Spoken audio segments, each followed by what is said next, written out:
బాల మామయ్య అన్స్టాపబుల్ అన్నారు నారా లోకేష్. అందరికీ ఏజ్ పెరుగుతోంది, బాల మామయ్యకి క్రేజ్ పెరుగుతోంది అంటూ అభినందనలు తెలిపారు నారా లోకేష్.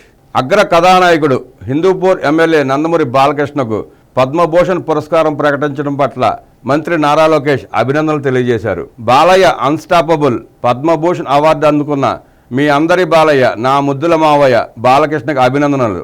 చరిత్ర సృష్టించాలన్నా, చరిత్ర తిరగరాయాలన్నా అది బాలయ్యకే సాధ్యం.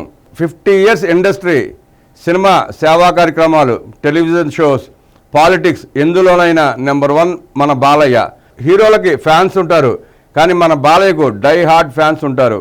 1974లో తాతమ్మ కళతో మొదలైన సినీ ప్రయాణం డాకు మహారాజ్ వరకు అప్రతిహాతంగా కొనసాగుతూనే ఉంది. అందరికీ ఏజ్ పెరుగుతుంది, కానీ బాలయ్యకు క్రేజ్ పెరుగుతోంది. ఇప్పటికి 109 సినిమాలు హీరోగా చేశారు. అందులో 100 రోజులు కాదు, 1000 రోజులు ఆడిన సినిమాలు చాలా ఉన్నాయి. ఎవరైనా ఒక జానర్లో సక్సెస్ అవుతారు, కానీ అన్ని జానర్స్లో సినిమాలు తీసి తనదైన ముద్ర వేసిన కథానాయకుడు మన బాలయ్య. పౌరాణికం, జానపదం, చారిత్రకం, ఆధ్యాత్మికం, socio fantasy, biopic, science fiction, ఇలా పాత్ర ఏదైనా దానికి జీవం పోయటం బాలయ్యకే సాధ్యం.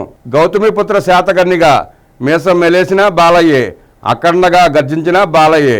ఆయన నిర్మాతల హీరో, దర్శకుల హీరో, అభిమానుల హీరో. తన సినిమానే కాదు, సినిమా పరిశ్రమ కూడా బాగుండాలి అని భావించే నిజమైన హీరో. పద్మభూషణ్ అవార్డుతో మన బాలయ్య మరో మెట్టెక్కారు.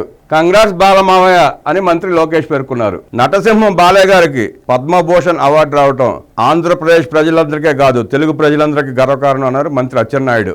అలాగే మంత్రి కొల్లు రవీంద్ర గారు బాలయ్య గారికి అభినందనలు, శుభాకాంక్షలు తెలియజేశారు.